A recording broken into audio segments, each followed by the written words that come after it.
আজকের এই চিকেনটা কোনো মশলা ছাড়াই হয়েছে, ইভেন দইও ছিল না।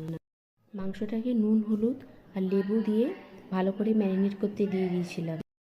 এবার আলুগুলো ভেজে নেওয়ার পর ওই তেলেতে গোটা গরম মশলা আর তেজপাতা ফোড়ন দিয়ে একটু রসুন কুচো দিয়ে আর পেঁয়াজ কুচি দিয়ে ভালো করে নেড়ে চেড়ে লাল করে ভেজে নিতে হবে।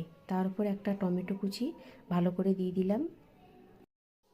ভাজা হয়ে গেলে এবার একটা মশলা বানিয়েছিলাম আদা রসুন বাটা পেস্ট আর ধনে গুঁড়ো জিরে গুঁড়ো দিয়ে। সেই মশলাটা খানিকক্ষণ কষে নেওয়ার পর মাংসগুলো দিয়ে দিলাম। মাংস নিয়ে 15 মিনিট কষার পর তারপর দিয়ে দিলাম ভাজা আলু আর কাঁচা লঙ্কা। এই কাঁচা লঙ্কা দিয়ে ভালো করে কষতে কষতে আরেকটু আমি শুকনো লঙ্কার গুঁড়ো দিয়েছিলাম, যাতে করে একটু লাল বা ঝালটা হয়।